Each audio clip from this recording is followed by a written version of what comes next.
It had a lot to do with wills, but we had never seen Adrian Broner get hit like that. Even if Maidana was bigger than him, like I said in my video, Canelo was bigger than Floyd, but Floyd didn't get caught like that, though. Right. You know? So, what you think, man? Well, I mean, Broner and Mayweather, man, definitely no comparison. A lot of people been comparing the two. Floyd Mayweather, man, is the cream of the crop when it comes to fighting, man. I'm not going to jump on his jock and nothing like that, man, but he's the best of the best right now. His defense is far superior. I don't care who you are, if you're trying to roll the shoulder like Floyd, it's not going to work, man. Yeah. Floyd is just a different type of fighter, man, but everybody trying to mimic his style, thinking that they can do the shit that he does, and it's not going to happen, man. And like I said, Broner, I mean, his punch output is horrible. It's horrible. Yeah, it was in that fight. Let me say it again. It's horrible. You know, he don't have a chin. He don't have a chin. I don't know, man. You don't think he has a chin? No, I don't think he had a chin, man. You know, it took him 4 or 5 rounds to recover after Maidana hit him with the first left hook. I was surprised he went the whole 12, though. I mean, he got hit with some clean hooks, though. He did, man. I mean, I thought a lot of cats would have been out. You know? I mean, if the referee didn't give him 10 minutes to recover after that hit, but he probably would have got his ass out of there. Yeah, that looked like some WWE stuff. I agree on that. Ranger, yeah. So what you thought about it, Ranger? Listen, first off, you know, I'm gonna go ahead and start by saying, just like Coach Mike just said, there will never be no comparison between Floyd Mayweather and Adrian Broner. Never. This has been one of the most highest subjects when it comes to criticizing Broner. The way he tries to imitate Floyd Mayweather in the way he fights, the way he acts, the way he talks, the way he wants to be Floyd. But however, if we look at this fight, man, Floyd has fought fighters that bring it to him. Fighters that apply pressure, and they can hardly touch Floyd. Right. And last night, the pressure was brought up on Adrian Broner. And the Floyd Mayweather fighting style was not there. First of all, there was no activity. He was very lazy during that fight. He just couldn't find a way to get off. He couldn't find a way to be first, and most of the time, his defense was horrible. Yeah. I mean, Maidana was bringing that left hand down and bringing it up, and you would see Broner's right hand go down instead of bringing it up to the chin and roll with the punches. You know what I mean? Yeah. Honestly speaking, you know, people said that Maidana was going to be a punching bag. I believe Broner was the punching bag. Yeah, that's a good point. And to sort of elaborate on what Coach Mike was saying about Broner's chin, you know, I also believe he has a suspect chin, although he went the 12 rounds. Here's why. Although he got hit with some clean shots, a lot of those shots, though, you know, when a fighter's throwing those shots, you got to look at the fighter's position. The way he's moving, you know, the shoulders with the hips and the legs, that tells you a lot whether there's a lot of power behind the punches or not. And, you know, Maidana was not punching smart last night. He was just throwing punches to the head. And I believe if Maidana would have positioned himself a little better, there would have been just a little more power behind his shots. Broner would have been out of there, you know. But I got to give credit to Broner on one thing. He deserves an Oscar, okay? Right. He is an Oscar nominee. For that WWE move, rolling on the ground. Let me tell you one thing, man. Let me tell you one thing. I would have understood if you know, if there was some sort of whoop on that headbutt, sort of like a Victor Ortiz versus Mayweather. Yeah. But that headbutt was sort of like a push. Oh, it wasn't an action. But you know, like Coach Mike said, you know, he went down, he bit up some time, he got some time to recuperate. He was smart. That's using the brains there. But man, you know, Broner is, I wouldn't say that, you know, that he's never going to return. But like I said in my last video, I just don't see him becoming the superstar that he claims to be or that he wants to be, due to the fact of all the guys there is at 147 that he needs to beat in order to become the superstar that he wants to become. And let's say that perhaps he decides to go down to 140. Man, we got guys there that would destroy him. Yeah. You know what I mean? Yeah. there is a reason. There is a reason why he's 140, and it's not. It's not because he cannot make the weight. I mean, he comes into the scale weighing 144. That tells you he can make 140 comfortably, man. Honestly speaking. No doubt. He was definitely exposed. When we lost you earlier, Ranger, did you hear what I said about Broner earlier when we were talking about it? No, unfortunately the call dropped. Yeah, no problem. I just wanted to, since you're bringing this up, so you don't think it had anything to do with Broner being a little naturally smaller than Maidana, because like I said to Coach Mike earlier, it seemed to me that when Maidana was punching, he looked like he was a far more stronger puncher than Broner. I was surprised because I thought Broner was just as strong, at least when I seen him in the DeMarco fight, but that was at lightweight, and like I said, it wasn't that welterweight. So you think it had anything to do with size or no? Then again, Dante, we got to look at certain things here. Maidana looks stronger, but the guy is a strong guy. And we just got to look at his record. And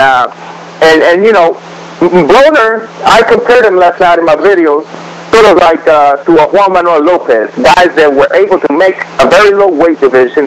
They were ripping the heads off smaller fighters. And then when they got to weight divisions that were actually theirs, higher weight divisions, and they started fighting bigger guys, then their career started going down. We look at Lopez. Yeah.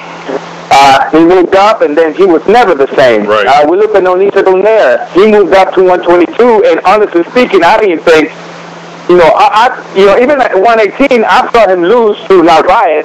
People, like what Coach Mike was saying earlier, when people look at a fight, are they really looking at a fight? Yeah. Because when I looked at that fight, I saw Narvaez outland Nonito.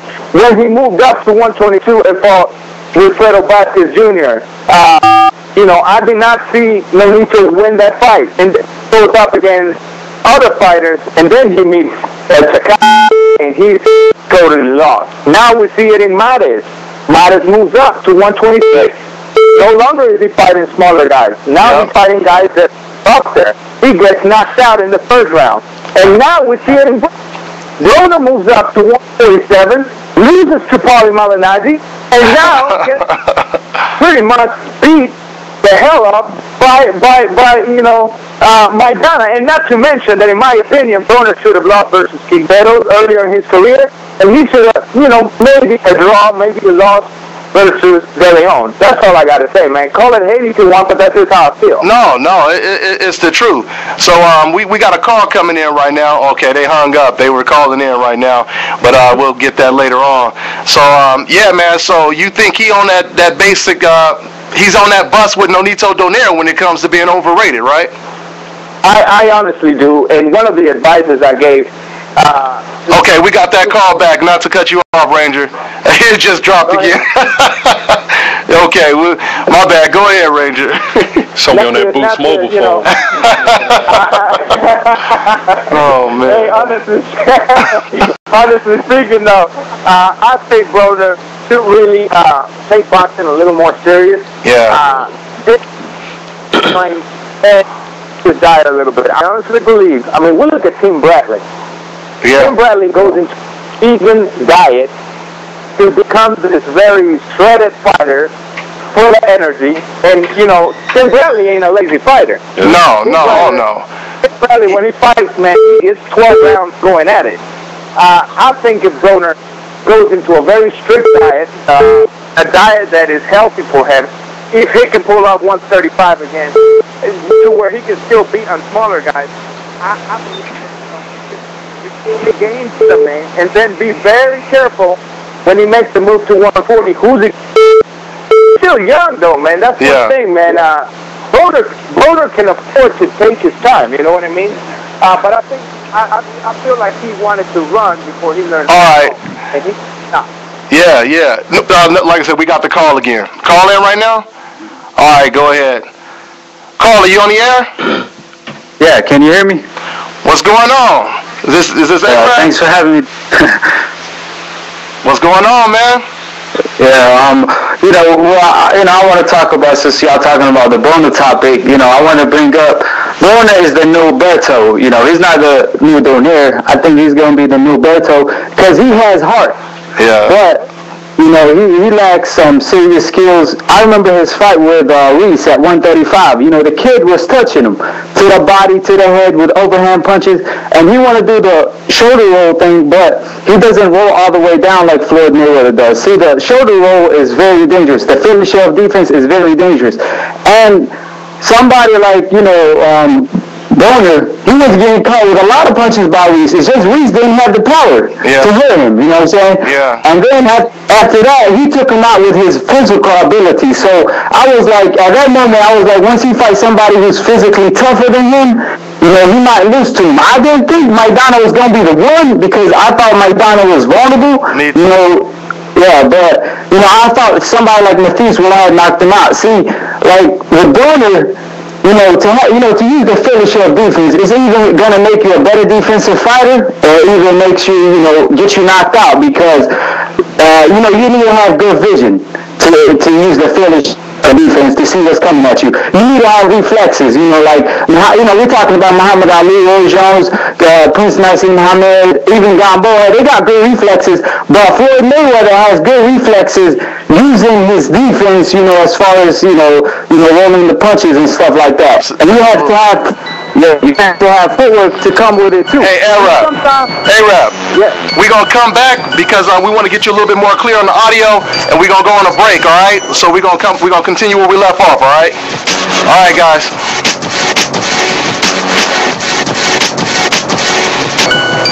We're back. What's going on, y'all? We back. This hour went really, really quick, you know, so, you know, next time we're going to try to get everything a little bit more organized.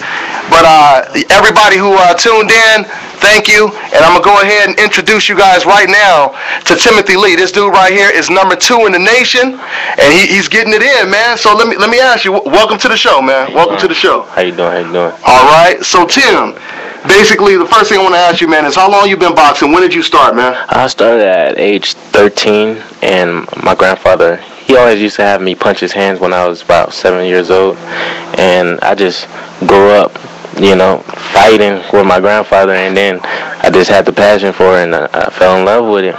Yeah, that's what's up. So was it anyone else that basically, who took your grandfather? He took you to the gym? No, my father actually pursued it and got me involved into it. My grandfather, he used to just hold out his hands. That was pretty much it. But my dad took it to the next level, started taking me to Los Angeles every week. And, you know, we started winning. We just fell in love with it, man. Okay. So let me ask you, man. So some people, they haven't seen your style yet. What would you say your style is a mixture of? Like if you're watching Tyson, Roy Jones, whoever, what would it say it's a mixture of? Well, I like pressure. I'm more like Tyson.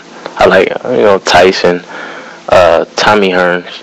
Yeah. So. And you got a lot of knockouts on YouTube, man. Yeah, we was watching some of your knockouts in some of the national tournaments. Yes, sir. Go ahead and give everybody a plug where they can see you knock the cats out. You can Google me, Timothy Lee.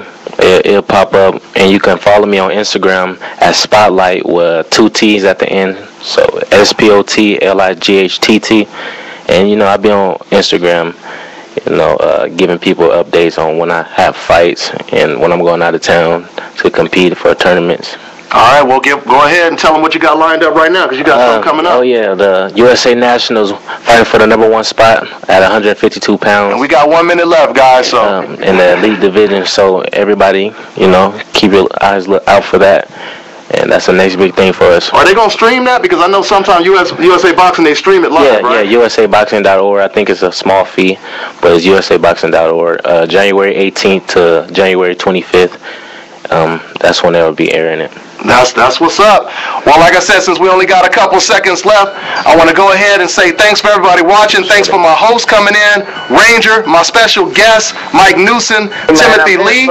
Yeah, no doubt. We're going to get this a little bit more smooth next time. It's the first time on air. So we out, y'all. I'm on to the next one.